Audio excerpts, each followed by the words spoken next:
Seguindo aqui com a nossa aula de combate a incêndio, na verdade, uma leitura acompanhada do manual. Espero que esteja colaborando com os senhores. Vamos lá. Depois que a gente viu tudo que dá origem, o que faz parte do fogo, da combustão, do incêndio, nós temos o tetraedro do fogo, guardem isso: combustível, comburente, oxigênio e energia de ativação, ou fonte de ignição, também chamada de calor, tá? Esses três elementos que reagem juntos, e quando a reação ela gera um calor que é capaz de retroalimentar tudo isso, nós temos o que? A reação em cadeia, que nada mais é que o calor excedente da combustão que mantém todo o fluxo, toda a reação acontecendo, né? Então esse é o tetraedro do fogo.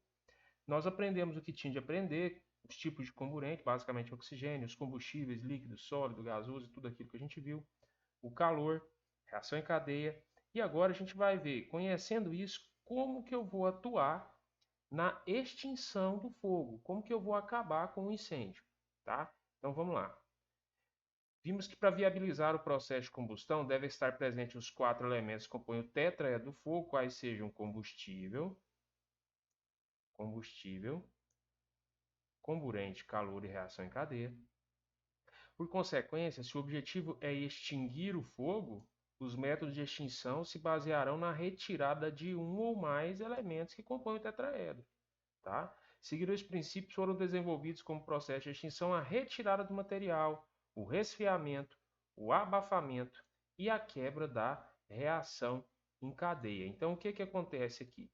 Quando a gente vem e retira qualquer uma dessas perninhas do tetraedro do fogo, oxigênio, o combustível, resfria, tira o calor ou interrompe a reação em cadeia, a gente está extinguindo, combatendo o incêndio. Então, o primeiro deles que a gente vai ver é a retirada do material. O que é a retirada do material? Consiste basicamente em retirar o material combustível ainda não atingido pela combustão da área de incêndio, quebrando a continuidade desses materiais ou controlar os combustíveis de forma a impedir que o fogo se propague para outros cômodos ou pavimentos. Por esse método, estaremos combatendo o incêndio atacando o elemento combustível do tetraedro do fogo. Então, qual que é o elemento que nós vamos combater do tetraedro do fogo com a retirada do material? É o combustível, certo? Como exemplo de retirada de material, temos o afastamento de móveis do perímetro, ou seja, próximo de um incêndio, a confecção de aceiros nos incêndios florestais, etc. Como exemplo de controle de material, podemos citar o ato de fechar portas ou cômodos ainda não atingidos pelo fogo, fechar a janela de um pavimento superior ao do pavimento sinistrado, impedindo dessa forma que a fumaça incendeie os ambientes, e o fechamento do registro das centrais de GLP. Ou seja, se você fecha o registro na central de GLP, isso também é retirada de material. Então você vai interromper a continuidade do incêndio. Imagine uma pilha de madeira acumulada e ela tem um princípio de incêndio nessa parte da pilha de madeira. Tá? Isso aqui é horizontal, nós estamos olhando de cima.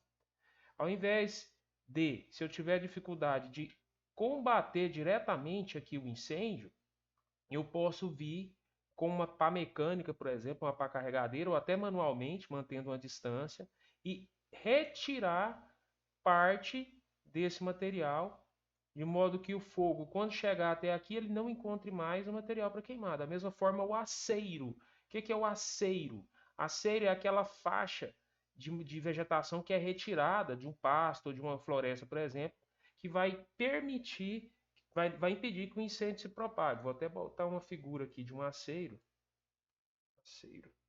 que ele é um excelente exemplo, pode cair no concurso, de retirada de material. Tá vendo? Então você tem aqui a margem de uma rodovia, o fazendeiro vem e retira com a máquina, o trator, toda a vegetação. Ele interrompe o material combustível, de forma que se o fogo viesse propagando até aqui, ele vai ser interrompido e da mesma forma não vai ter como colocar o fogo a não ser que adentre nesse local. Essa é uma forma muito importante que a gente usa para fazer o combate a incêndio de vegetação.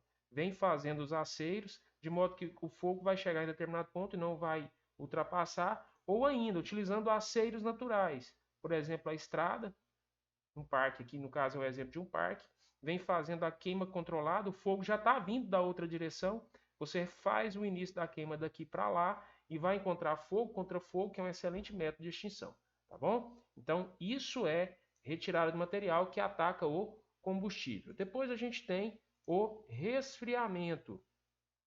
O que é o resfriamento? É o método de extinção que atuará diretamente na retirada do calor envolvido no processo de combustão. Então, resfriar é ir lá no tetraedro do fogo e atacar o calor. Você retirou esse componente, você não consegue manter a combustão.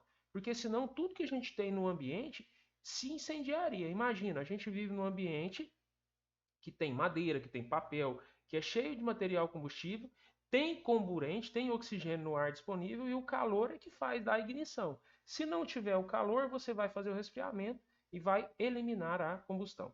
Por essa técnica, diminui-se a temperatura do combustível. Pode ser uma questão de prova. A técnica do resfriamento é o método de extinção que ataca o combustível, a parte do tetraedro do fogo, também chamado de combustível, diminuindo a temperatura do oxigênio. Errado. É a temperatura do combustível. O resfriamento ataca a temperatura do combustível que está queimando, diminuindo por consequência a liberação de vapores inflamáveis. A água é o agente extintor mais utilizado para se obter o resfriamento, por possuir grande capacidade de absorver calor e ser facilmente encontrado. Então, o resfriamento ataca o calor e retirando o calor de quem? Do combustível, e o principal agente extintor que faz esse resfriamento é a água.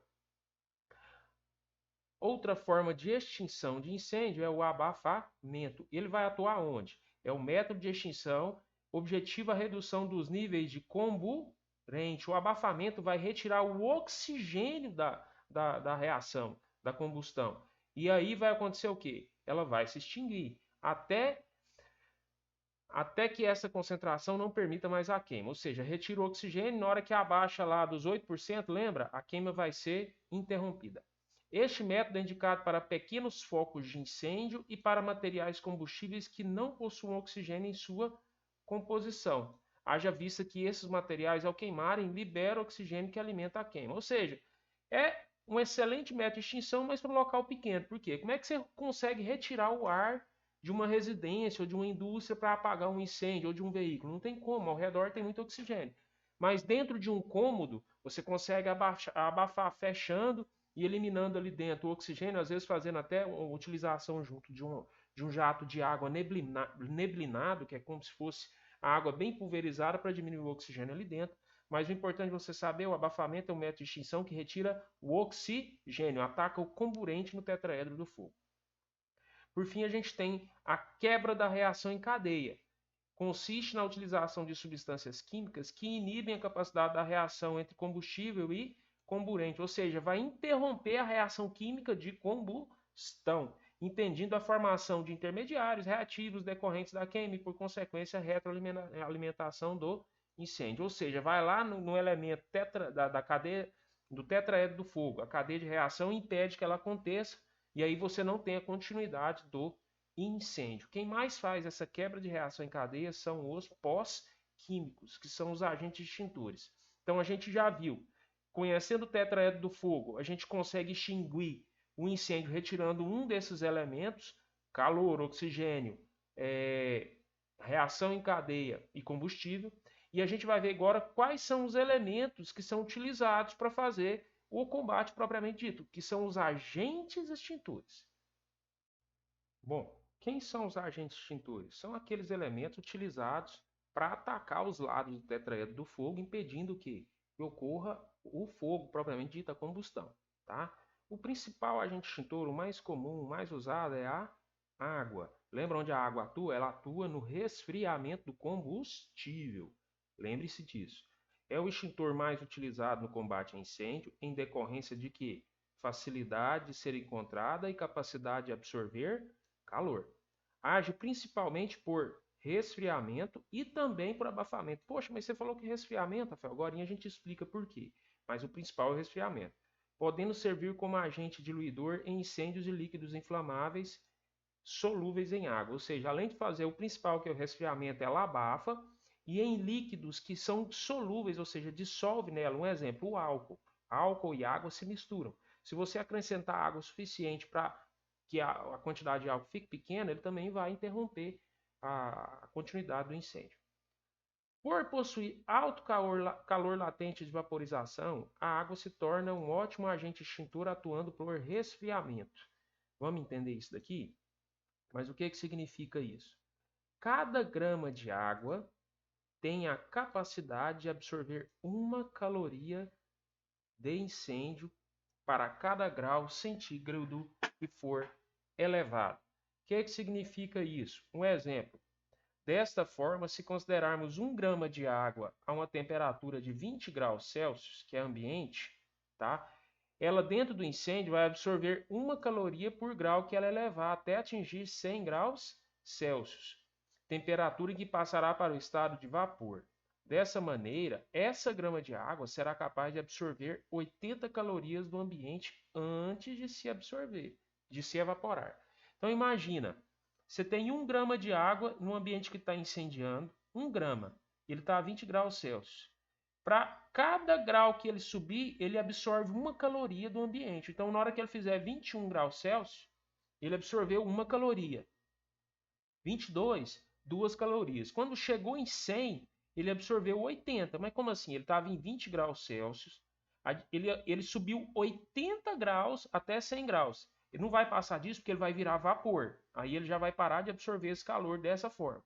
Então, se ele tinha 20 e chegou a 100, 100 menos 20, ele absorveu 80 calorias, ou seja, para cada grau Celsius que a temperatura subiu, ele absorveu 1 caloria, que é uma medida de calor, tá certo? Considerando que o calor latente da evaporação da água equivale a 540 calorias por grama, ou seja, para transformar 1 grama de água a 100 graus Celsius em 1 grama de vapor a 100 graus Celsius, são necessários 540 calorias de energia. Nós temos aqui 2 fases. Na primeira fase é a fase líquida. O líquido vai absorvendo 1 caloria por grau que ele aumenta até chegar em 100. Depois, para virar vapor partindo dos 100 graus, ou seja, está líquido e aí ele vira vapor, ele já absorve mais 540 calorias por grama de água. Então a absorção é gigantesca.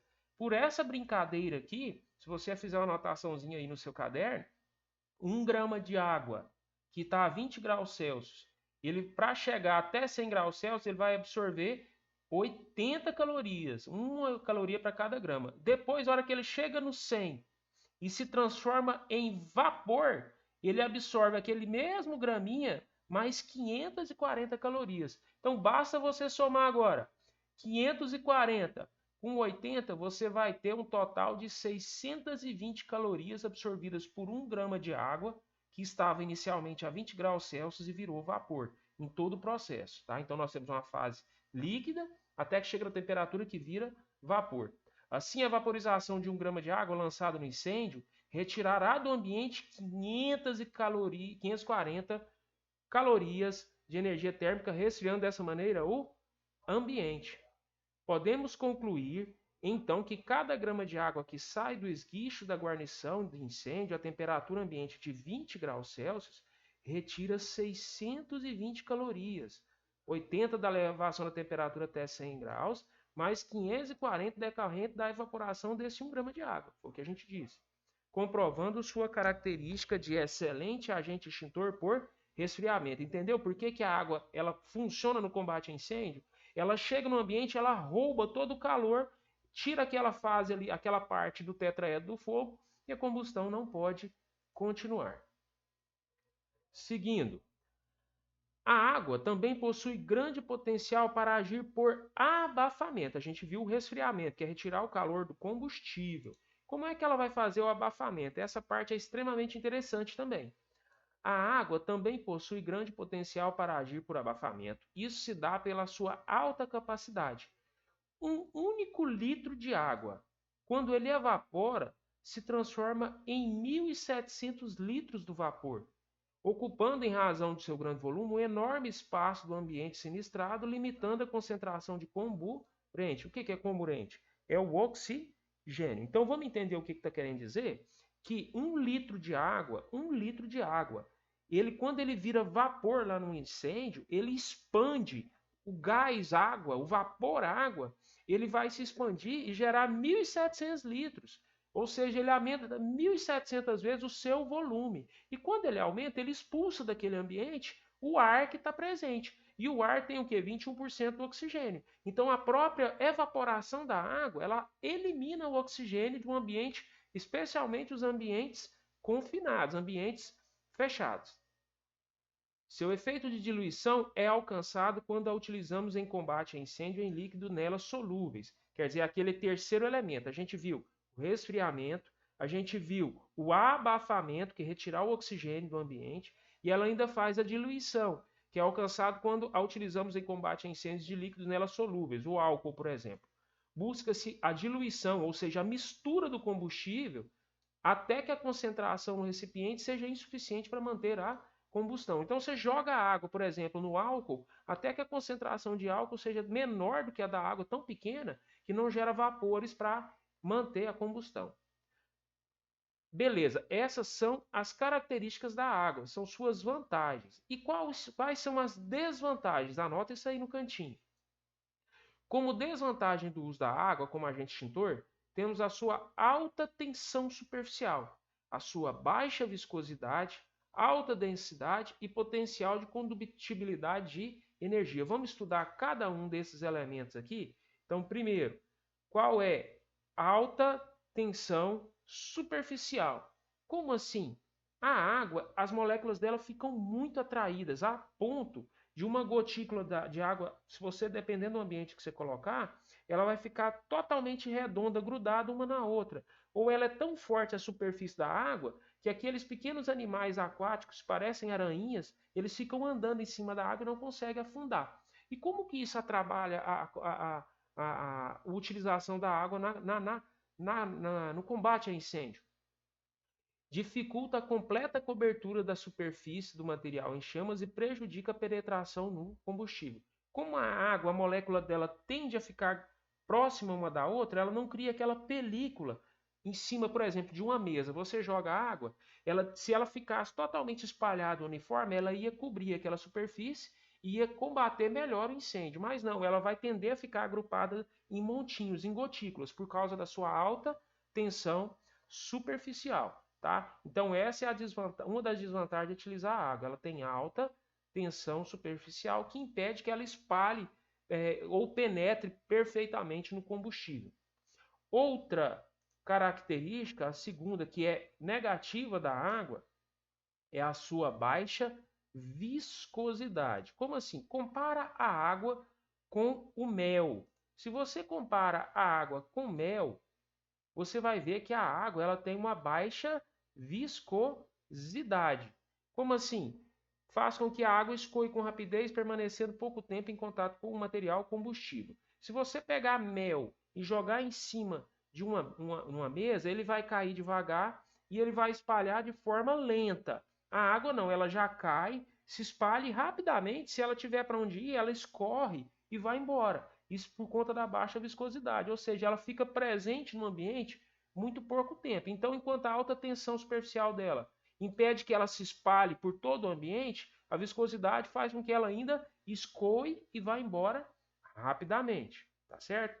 Terceira característica, a alta densidade. Como assim, Rafael? A alta densidade prejudica o combate a incêndio em líquidos com densidade menor do que dela, fazendo com que ela vá para o fundo do recipiente e não resfrie ou abafe a superfície em chamas. Além dessas outras características, ela é densa, a água é pesada. Ela tem muito grama por centímetro cúbico, ou seja, um litro de água, por exemplo, tem 1 quilo. Se você pegar 1 litro de gasolina, ele é bem mais leve do que a água. Então imagina que você pegue um recipiente qualquer, isso aqui um copo, coloque nele gasolina, tá? Quando você coloca a gasolina no copo, ela vai ocupar todo o copo, certo? Mas se você vier e colocar água, o que acontece? A água ela é mais densa do que a gasolina. Ela vai vir para o fundo imediatamente e na hora que ela vem para o fundo, ela faz a gasolina o quê? Ir para cima e derramar pelo ambiente. Ela não se mistura, porque a gasolina não é solúvel nela. Então essa alta densidade prejudica. Se fosse o contrário, a água ia ficar por cima, além de abafar, tirar o oxigênio, ela ia resfriar lá embaixo, ela seria mais eficiente ainda, tá certo? Vamos seguir aqui. E por fim, a condutibilidade elétrica. O que isso significa? A água, ela conduz energia? A água pura? Não. Mas a água no ambiente, ela conduz energia porque ela nunca está sozinha.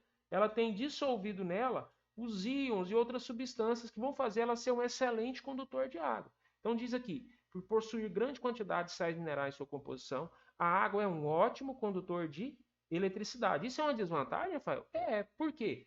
Há risco de choque elétrico quando utilizada para o combate de incêndio de materiais energizados. Então, gente, a água é um excelente agente extintor, ela é muito comum, fácil de transportar e barata.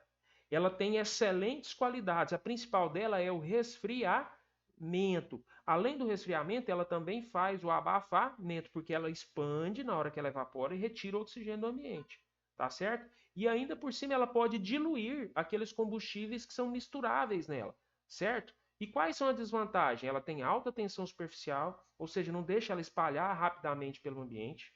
Ela tem baixa viscosidade, ou seja, ela escorre e sai do ambiente rapidamente, ela não fica ali muito tempo, tá certo? Terceiro, ela é muito densa, ela é mais pesada do que a maioria dos combustíveis, ela vai para o fundo e não faz aquele abafamento e o resfriamento adequado. E por fim, ela é condutor de eletricidade em meio natural, a não ser que ela seja destilada e pura. Isso é ruim para o combate a incêndio em ambientes energizados. Ainda tem um quinto ponto que é colocado aqui, tá? Qual que é o quinto ponto? Ela tem uma certa dificuldade em alguns materiais, você não deve ser utilizado, não deve utilizar ela, tá? Um ponto importante a destacar é a contraindicação, ou seja, não se deve utilizar a água para combater incêndios de classe D. A gente viu que o incêndio classe A é aquele que ocorre em materiais combustíveis sólidos, que deixa resíduos, porque ele queima em superfície e profundidade também, e o combustível classe B são líquidos e gases, classe C, materiais energizados, e os classe D são aqueles materiais pirofóricos, metais que pegam fogo, metais alcalinos, tá? Por que você não deve jogar água nele? O oxigênio presente na composição da água, a água é H2O, vai reagir com o metal em chamas, promovendo violenta liberação de calor. Como assim, Rafael? Explica isso aí rapidamente. Nós não vamos perder muito tempo, não. Mas você tem que água é H2O. Põe maiúsculo H2O. Se você pegar uma faca e repartir a água, o que você vai separar? Você vai separar de um lado o hidrogênio e do outro o oxigênio. Pronto. Quando a água entra em contato com o metal pirofórico, por exemplo, o fósforo ou o magnésio, eles vão reagir com ela e vão quebrar ela em dois pedaços. Como ali está tendo incêndio, o que vai acontecer? O oxigênio separado ele vai alimentar a chama e vai fazer o quê? Uma violenta liberação de calor. E pior ainda, o próprio hidrogênio que é separado da água, ele vai reagir de novo com o oxigênio porque ele é altamente combustível. Então a água não deve ser utilizada em incêndios de material classe D, os metais pirofóricos ou metais alcalinos, certo? Então esse é o principal agente extintor, a água. Além da água, nós temos a espuma. E a espuma, ela é uma mistura. Ela também leva água na sua composição. Por que a espuma é extremamente eficiente? Vamos entender? A partir da verificação das desvantagens atribuídas à água, como agente extintor, principalmente no combate ao incêndio em líquidos inflamáveis, por que ela não é boa? Porque ela tem uma densidade alta e ela vai para o fundo e faz transbordar o combustível que está queimando, vai piorar o incêndio. Tá? Surgiu a necessidade de se buscar um produto que pudesse tornar o combate mais efetivo nesses líquidos inflamáveis. Qual que é a solução? Adicionar substâncias à água com a finalidade de melhorar sua capacidade extintora. Tentar eliminar aqueles problemas de viscosidade, tensão superficial e etc. Ou seja, atuando de forma a diminuir a tensão superficial e aumentar a sua viscosidade, fazer a água ficar mais viscosa, mais grudenta. Para isso se utiliza algumas substâncias químicas. E esses agentes são chamados de tensoativos, são amplamente denominados líquidos de formação de espuma, LGE. Então, qual que é a solução para melhorar a característica da água no combate a incêndio, como agente extintor? Vai acrescentar nela um líquido formador de espuma. Gente, guarda na mente aí, para você ter uma ideia. Para você entender isso, ficar bem fácil. O que a gente fazia quando a gente queria fazer espuma com um canudinho e água? A gente pegava o quê?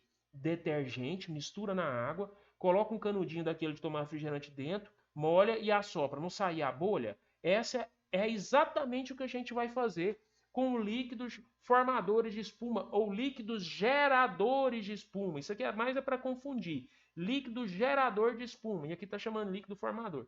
São detergentes. Eles vão misturar na água, vai fazer com que ela fique mais viscosa, por isso que ela gera bolha, e vai diminuir a tensão superficial dela. Se você pegar um copo de água pura e pega aquele bichinho que fica andando em cima da água, em lago, em rio, em represa, e coloca ali em cima, ele fica nadando tranquilamente. Se você pegar um detergente e jogar uma gota naquele copo, a tensão superficial da água é quebrada e o bichinho afunda. Então, quando você acrescenta o líquido gerador de espuma, o LGE, na água, você vai fazer o quê? Diminuir a tensão superficial, ou seja, se você jogar ela no ambiente, ela vai espalhar de forma uniforme.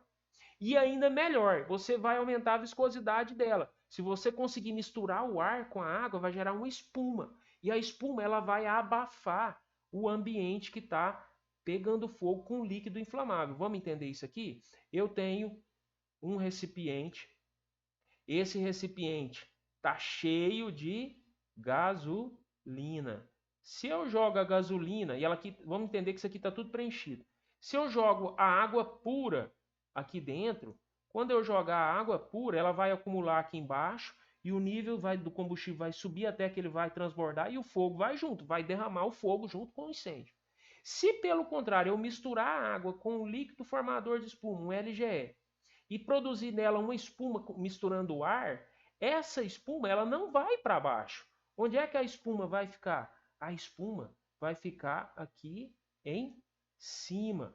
Então a gente vai ter a espuma aqui em cima e ela vai fazer o abafamento, vai impedir que o oxigênio chegue em contato com o combustível, vai impedir o incêndio. A água contida aqui vai aquecer e roubar calor, resfriar o ambiente. Então, a espuma é um agente extintor muito mais eficiente do que a água. Então, seguindo com a leitura aqui, eu estou falando para vocês que é uma leitura guiada do manual, mas eu espero que esteja dando para entender o que está escrito, que é o que importa. As espumas são sistemas termodinamicamente instáveis, constituídos de células gasosas envolvidos por um filme líquido contínuo. Cara, termodinamicamente instáveis, elas absorvem muito calor, constituído por células gasosas, bolhas, envolvido por um filme líquido contínuo, a água mais o detergente. Então é a bolha, tá? Simplesmente dizendo o que é a bolha da espuma.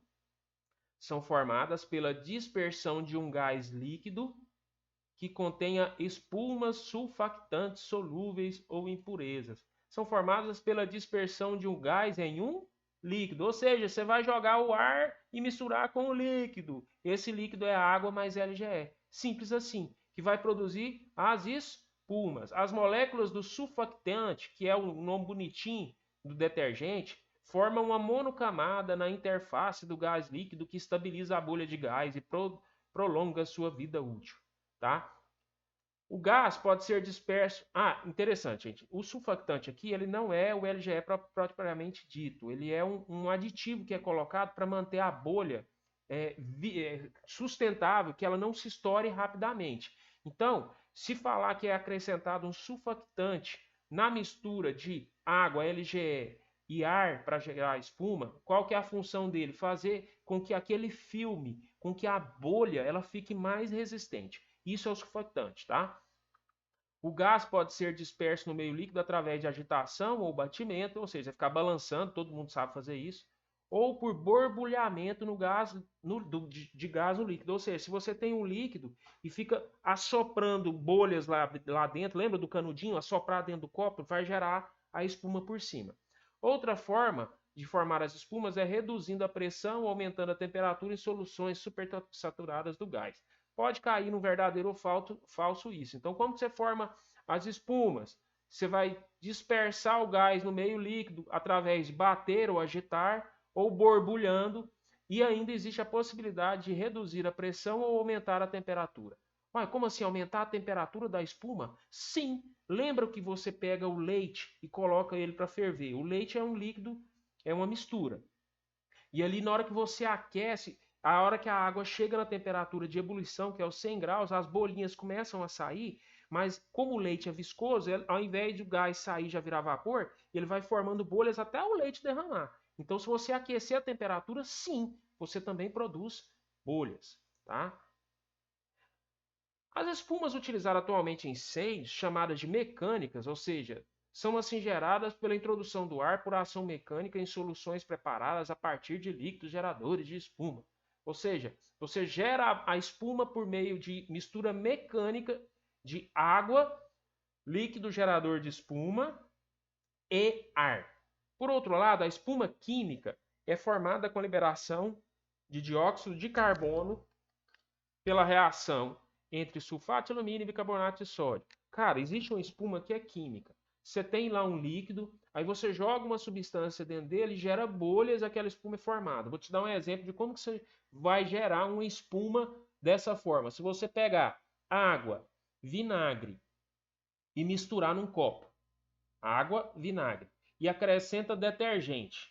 Depois você vir com bicarbonato de sódio e jogar lá dentro, o bicarbonato vai reagir com o vinagre, vai gerar CO2 e vai fazer espumar aquele ambiente e gera uma espuma mecânica. Isso aí também é uma espuma química, é uma forma de fazer, de gerar o agente extintor espuma. Tá? Enquanto a agitação mecânica, que pode ser borbulhamento, que pode ser simplesmente agitar o ambiente, vai gerar espuma de forma mecânica. Essa da espuma química lembra daquelas experiências que todo mundo já viu em feira de ciência de escola, que é fazer um vulcão, pegava água com vinagre e detergente e jogava lá dentro o bicarbonato de sódio e fazia aquela espuma simulando um vulcão. Isso é a espuma química, tá?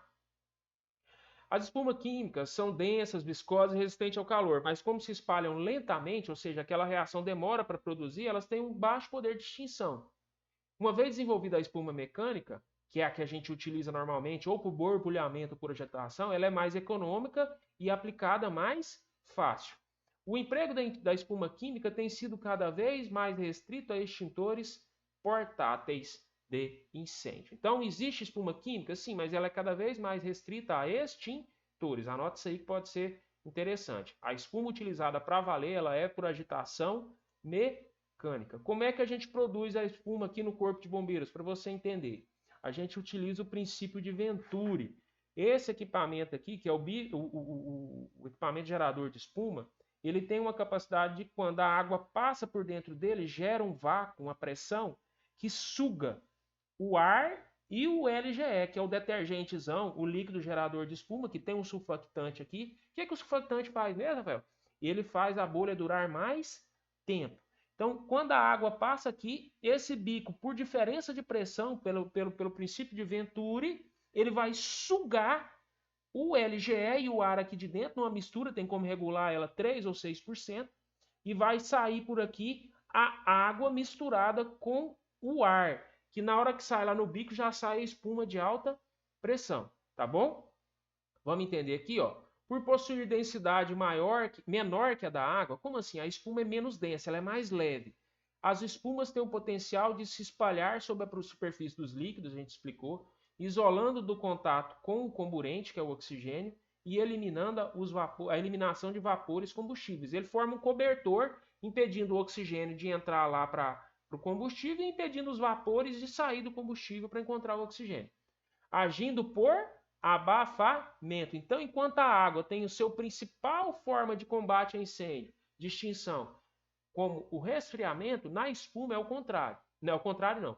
O principal forma de extinção de incêndio da espuma é o abafamento. Ela retira o oxigênio do ambiente, o que a torna mais eficiente do que a água nesse quesito. Secundariamente, assim como a água também atua por outras formas, ela vai fazer o resfriamento, ou seja, tem água ali, vai roubar calor do ambiente. Tá certo? Vamos seguir. Aqui a gente tem essa figura, beleza? Atualmente, os corpos de bombeiros do Brasil utilizam espuma mecânica, ou seja, a gente não utiliza espuma química. Pode ser uma questãozinha de prova.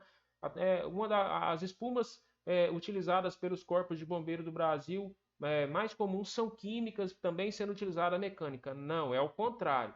Utilizam o quê? Mecânica, que é obtida por um processo mecânico de mistura de LGE e água e posteriormente incremento de ar a essa mistura. Essa figura aqui, é isso que eu expliquei.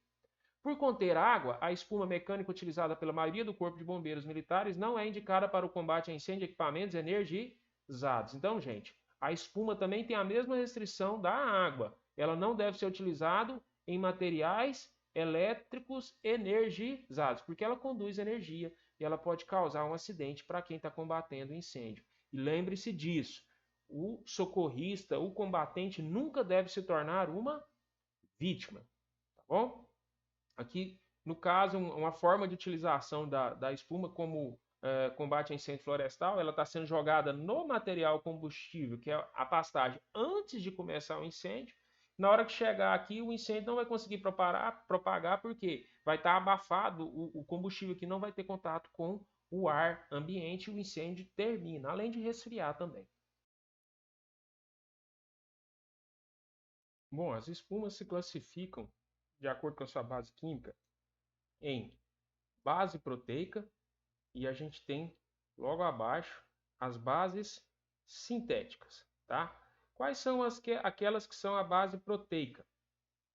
As primeiras espumas mecânicas foram produzidas a partir de extratos proteicos, ou seja, de proteína mesmo, por volta de 37 na Alemanha e na Inglaterra, formulados com derivados da digestão química, ou seja, da decomposição e quebra na água, mistura com água, de proteínas naturais, ou seja, pegava a proteína natural, deixava na água e deixava ela decompor, literalmente apodrecer.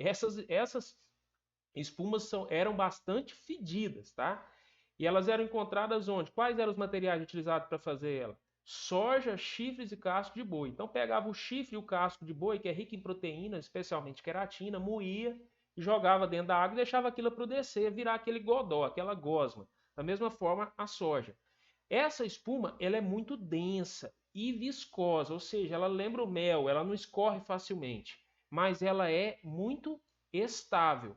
Só que por ela ser viscosa, a velocidade dela de espalhamento e de extinção era muito baixa, ela demorava para espalhar essa espuma.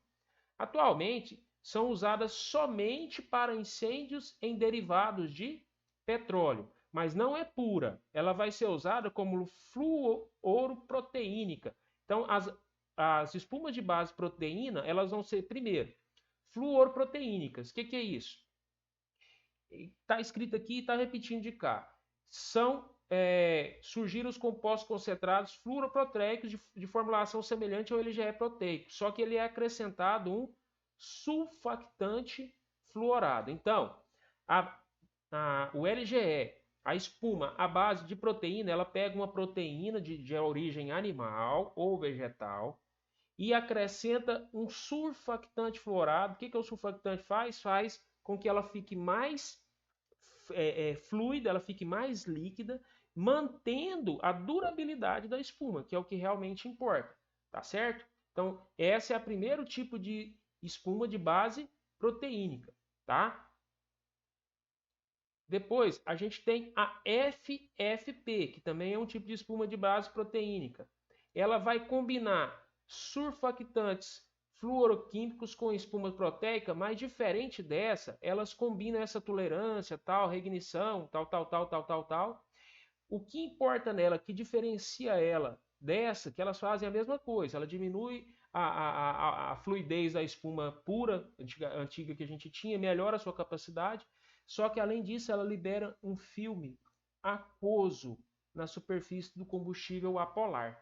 Como assim? Aquele combustível que não mistura com a água, Veja aqui nessa figura. Esse combustível aqui, que é um hidrocarboneto, gasolina, pode ser querosene, diesel, quando a espuma entra em contato, em contato aqui, como ela não mistura, vai gerar um filme. O que é um filme? Uma película, uma cobertura bem fininha em cima do líquido, que é aquoso. A parte da água não vai afundar, ela vai ficar por cima. E vai fazer o quê? Se espalhar, inclusive no lugar que não tem espuma completo, e vai fazer um combate a incêndio mais eficiente. Então a diferença entre a espuma fluoroproteínica, que já é aquela que tem a proteína melhorada com um sulfactante que melhora as qualidades dela, é que na Film Forming Foam Proteinic, ou FFP, perdão em inglês aí, além de gerar uma espuma mais viscosa, ou menos viscosa, mais eficiente, gera um filme aquoso embaixo do combustível, tá? Isso na proteína, ou na espuma de base proteínica, tá certo? A fluoroproteínica não gera filme e a Film Forming Foam Proteinic, FFFP, que na verdade é 3FP, ela vai formar, além da espuma, vai formar um filme aquoso. Já a espuma de base sintética, em que ela é diferente da base proteica? É que ela não tem origem de seres vivos, ela não tem origem, a proteína é de origem sintética, ela é produzida em laboratório.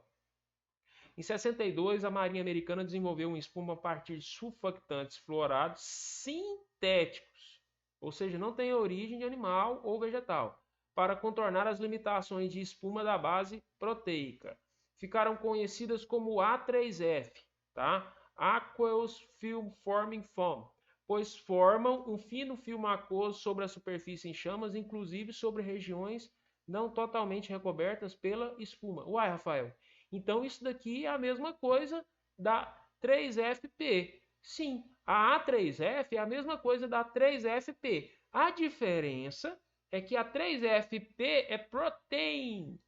Ela tem origem animal ou vegetal. A proteína tem origem animal ou vegetal. Enquanto a A3F é de base sintética, mas elas atuam da mesma forma. Ela é bastante fluida e ela gera um filme aquoso em cima do líquido combustível apolar, ou seja, aquele combustível que não mistura com água, aquele combustível de origem dos hidrocarbonetos, tá?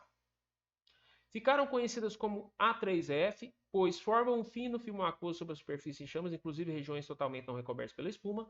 A presença do filme aquoso ajuda no resfriamento do combustível e na supressão dos vapores, ou seja, impede o vapor de subir e encontrar o oxigênio, impede o oxigênio de encontrar o vapor e alimentar a chama, e ao mesmo tempo faz um resfriamento ali na superfície, tá bom? E existe ainda uma A3F, que é de origem sintética, que é para hidrocarbonetos e álcoois. O que significa isso? É para combustíveis também polares, aqueles que misturam com a água, vamos entender? Como os solventes polares em geral são solúveis em água, como o etanol ou o álcool, que a gente conhece, o resultado da aplicação de espuma sobre esses solventes é a diminuição da resistência e estabilidade da espuma e consequente destruição da mesma. Quando você joga espuma no álcool, a tendência da espuma é ela desaparecer, porque o álcool também mistura ali, ele vai misturar com o líquido da espuma e vai lá para as partes de cima, vai ter aquecimento, vai ter chama e vai acabar com a espuma. Para contornar essa deficiência, aos concentrados A3F, que é o normal lá em cima, foi adicionado um polissacarídeo solubilizado. Puxa vida, o que é polissacarídeo? Sacarídeos são açúcares. Então foi acrescentado alguns tipos de açúcares que são solúveis na água e conforme a espuma vai acabando, ele produz uma membrana polimérica devido à sua pequena solubilidade no solvente. Ou seja, vai ficando uma camadinha superior em cima do líquido ali que parece uma nata de leite, que é o açúcar que sobra depois que a espuma se desfaz. Esse polissacarídeo ele vai formando uma membrana que tem a mesma função do filme aquoso, que é impedir o oxigênio de entrar em contato com o combustível. Essa membrana protege o filme aquoso e a espuma da destruição pelo solvente, resultando em maior tempo de resistência e reignição ao combustível, ou seja, torna a espuma mais eficiente. por ser uma membrana fina de açúcares, de polissacarídeo que fica ali em cima, ela é sensível a modos de aplicação que promovam turbulência, ou seja, se o líquido combustível ficar muito agitado, se você jogar um jato de água muito forte, ela vai quebrar e vai perder sua função, porque o líquido inflamável vai entrar em contato de novo com o oxigênio e reiniciar a combustão. Então, preste bastante atenção nisso. A gente tem dois tipos de espuma, que é um agente extintor para combate a incêndio. A de base proteínica e a de base sintética. Proteínica, fluoroproteínica, aquela que mistura a proteína com o sulfactante, que melhora a sua característica, e a 3FP, que além de aumentar a eficiência, cria um filme aquoso, mas é a base de proteína, ou seja, é a base de vegetais ou animais, tá? E tem o segundo tipo, que é a de base sintética, que é a A3F, que ela serve para combustíveis apolares, aqueles que não misturam com a água, e a A3F específica para álcools e substâncias que são polares, que ela tem acrescentado um polissacarídeo, uma substância que quando a espuma acaba, ela seca, gera uma cobertura em cima da combustão. Então, a gente já vê aqui que a espuma base sintética ela inicia com a A3F para hidrocarbonetos apolares ou para combustíveis apolares, ou seja, que não mistura na água, ela só tinha essas substâncias ali que vai produzir o filme aquoso, mas se colocasse ela no álcool, o álcool iria dissolver aqui, ia dissolver nessa água, porque ele mistura, ele é polar, e ele vai misturar na espuma e também pegaria fogo. Então, aquela primeira espuma, a 3F, ela é muito eficiente contra os combustíveis apolares, os hidrocarbonetos, gasolina, que não misturam com a água, diesel e assim por diante. Mas se colocasse no álcool, não era tão eficiente. Depois, já tem a A3F, que acrescenta aqueles polissacarídeos ou açúcares, que eles já ficam eficientes com combustíveis que são polares como a água, até mesmo com o álcool, porque ele gera, à medida que a espuma vai desfazendo, vai ficando aquela substância que estava misturada, uma espécie de polissacarídeo, que além do filme aquoso, vai deixar uma coberturazinha de uma substância cobrindo ali, como se fosse uma nata. Só que ela tem uma desvantagem. Qual que é a desvantagem? Se movimentar, essa nata vai quebrar, tá? Antes da gente continuar no final aqui, a gente vai ter o terceiro tipo, que são as AR3F, quer dizer Alcohol Resistant Film Forming Fluoroprotein Foam, perdoa em inglês, mas o que significa? Elas, além de fazer tudo isso, elas são resistentes ao álcool. Não é só porque tem uma substância polissacarídica que vai formar uma cobertura, elas também são resistentes. Então a gente já vem para esse terceiro tipo. Só para finalizar, isso aqui ficou meio ali fora do contexto, mas é importante, tá? Olha só, uma boa espuma vale para todas. Para combate a incêndio e líquidos inflamáveis, deve ter boa estabilidade, não deve desfazer fácil. Deve ser resistente ao fogo e ter resistência ao próprio combustível. Ela não pode misturar ou reagir com aquele combustível de forma indesejada. Essas características conferem à espuma uma boa capacidade de extinção, boa capacidade de vedação e capacidade de resistir à reignição, ou seja, ao início do incêndio, reinício do incêndio, quando a espuma diminui.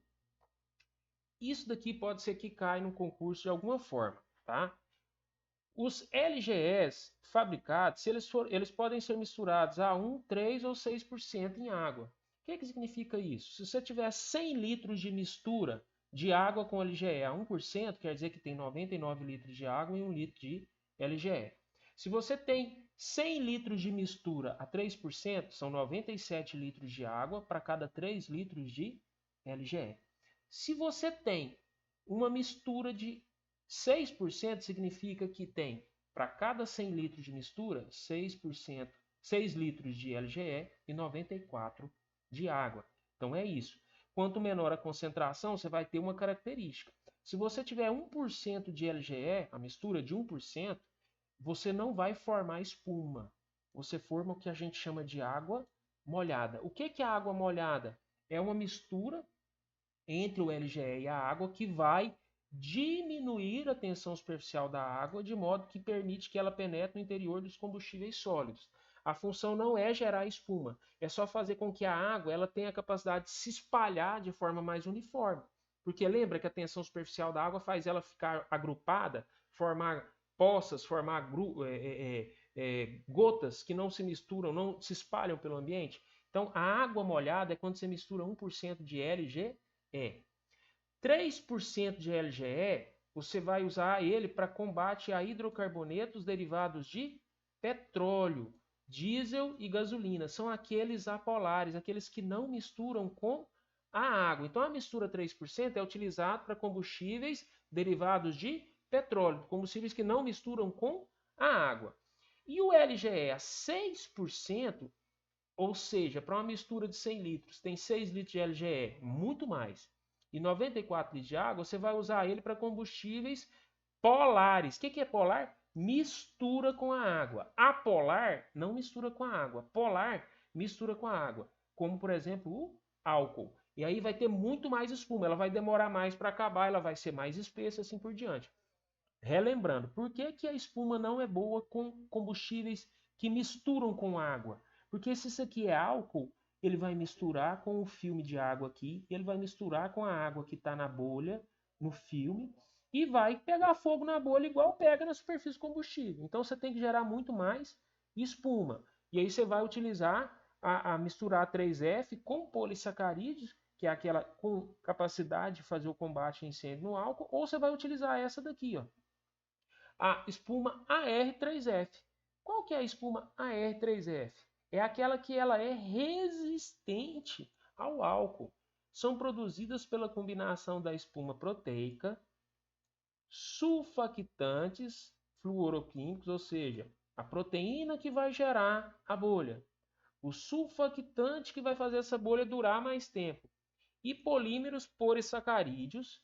Ela vai agir exatamente como a 3FP em derivados de petróleo, formando um filme aquoso na superfície do combustível apolar, ou seja, do álcool. Quando usado em líquidos que se misturam em água, esse polímero polissacarídeo forma uma fina membrana que separa a espuma do combustível e previne a destruição da espuma. A tabela 3 apresenta a síntese característica de cada uma. Então, senhores, essa daqui, para ser resistente ao álcool, ela, apesar de ter sido colocada aqui junto das bases sintéticas, ela é a base de proteína. Então, se eu fosse elaborar esse manual aqui, o que eu colocaria? Nós temos a espuma de base proteica, que são a base de proteínas ou vegetais ou animais, das quais nós temos a fluoroproteínica e a 3FP, que ela vai gerar um filme aquoso, mas usando também proteína. E nós temos o segundo tipo, que é a de base sintética, que é a 3F, que ela vai gerar um filme, e ela é para hidrocarbonetos, ela é sintética porque ela não usa proteína de origem animal, tá? E a A3F com hidrocarboneto, para hidrocarbonetos e álcools, que ela tem álcoois, porque ela tem os polissacarídeos exatamente que vão fazer aquela função da membraninha da nata por cima. E essa daqui, ela ficou no meio do caminho, mas ela é de origem o quê? Proteica, tá? Alcohol resistant film forming fluoroprotein foam. Ou seja, tem proteína também, ela é mista, tá? Ela vai fazer exatamente a mesma função da A3F para álcoois, só que ao invés de ser sintética, ela é de origem proteica. A proteína dela é de origem ou vegetal ou animal, da mesma forma que as proteínas lá de cima. E ela também tem os polissacarídeos, os açúcares, que vão gerar aquele filme. Quando a espuma seca, forma uma nata em cima do combustível. Tá bom? Aqui nós temos a propriedade delas para o combate, com as características para combate, para resistência a calor, resistência ao combustível e uso em hidrocarbonetos, assim por diante. Então, a proteica, ela é razoável para o combate, a fluoroproteica muito boa, a A3F é excelente, a FFP é boa e a A3F é excelente, tá? No geral, a gente vai usar essas daqui nos corpos de bombeiros. As espumas têm nenhuma ou pouco eficiente nos seguintes casos. Quando ela não deve ser utilizada, ela não é recomendada para gás, liquefeito, líquidos em movimento, porque como o líquido está turbulento, ele vai ficar levando a espuma para longe, e substâncias que reagem com a própria água superaquecidas acima de 100 graus. Tá? Essas são as exceções. Eu não creio que isso aqui vai ser muito pegado. Tá? Existe um sistema chamado sistema CAFS, ou Compressed Air Foam System, que torna-se imperioso destacar. Tá? O Corpo Bombeiro Militar do Distrito Federal implantou em 2016 o sistema de espuma por ar comprimido, Compressed Air Foam System. Esse sistema de espuma de ar comprimido é composto por uma bomba de centrífuga de combate a incêndio padrão, que é a que tem no caminhão, a bomba normal, um recipiente de líquido formador de espuma de LGE e um compressor de ar. Após sair do corpo de bombas pressurizado, ou seja, a água sai do caminhão da bomba pressurizada, ela entra em um duto, onde será acrescentado o LGE, ou seja, é feito mistura do líquido e de ar comprimido, que é derivado de um compressor. Ou seja, a diferença é que não vai utilizar aquele equipamentozinho que a gente viu de tubo Venturi. O ar é injetado por um compressor, gerando no final uma espuma de alta qualidade, ou seja, uma espuma muito fluida, com a densidade adequada, com todas as características mais adequadas. Tá? O compressor de ar também tem a função de impulsionar a espuma de ar comprimida a distâncias superiores do que as alcançadas pelo sistema comum. O sistema ainda permite controlar a concentração de água na mistura, fazendo com que se obtenha espuma seca ou molhada, dependendo da necessidade do combate, o que torna mais uma opção para o combate a materiais energizados. O que seria essa espuma seca? É que vai ter bem menos líquido aí, que ela vai sair basicamente aquela espuma sem presença de água líquida, do líquido gerador não misturado completamente. Diminuindo o que, por exemplo? Que se tem, melhorando a capacidade de atender, de combater um incêndio em ambiente energizado para não conduzir a eletricidade pela água que escorre junto com a espuma. Tá? Então a gente tem aqui esse sistema, pode cair na prova essas figuras, né, e falar que isso aqui é o CAFS, é o sistema com ar comprimido. A bomba do caminhão faz a água deslocar, o líquido é misturado e o ar é misturado por um compressor, fazendo essa espuma sair de forma muito mais eficiente. A diferença dessa para essa figura, que a gente viu aqui que é a mais utilizada, é que a água vai sair, aquela mistura que não virou espuma, ela vai mais longe, a espuma vai cair um pouco mais perto da gente e a gente não tem como controlar isso. É uma espuma menos eficiente, ela funciona bem, mas ela é menos eficiente. Enquanto nesse sistema CAFS, a espuma vai sair, você consegue controlar basicamente sair espuma quase que sem líquido nenhum, na forma líquida, somente a solução ali, a espuma, tá? Além de conseguir uma pressão para jogar essa espuma mais longe do que no outro sistema, que é um sistema comum, tá bom? Isso a gente viu a classificação quanto à sua constituição da espuma, base proteica e base sintética. Agora a gente tem a classificação da espuma quanto à sua expansão. Nisso a gente tem as espumas de baixa, média e alta expansão. Como que a gente vai entender isso, tá? As espumas são classificadas como baixa, média ou alta expansão. A expansão é a razão de volume do LGE pelo volume de espuma e pelo volume de solução do líquido gerador de espuma utilizado para produzi-la. Rafael, que bosta é essa, né? O que é isso? É o seguinte, decore isso aqui. Baixa expansão é uma expansão menor do que 20 para 1. Média, ela é maior do que 20 para 1 até 200 para 1. E a de alta expansão é aquela que é maior de 200 para 1. O que significa isso? De forma simples, para cada 1 litro de mistura LGE mais H2O, para cada 1 litro de mistura LGE H2O, nós vamos acrescentar, para gerar a espuma de 20, no caso de 20, de baixa expansão, até 19 litros de ar. Como assim, Rafael? Na de baixa expansão, você pega 1 litro de água mais LGE, aí pode ser o LGE 3% ou a 6%, tá bom? Que vai misturar com até 19 litros de ar. Você vai gerar para cada litro de mistura um total de 20 litros de espuma.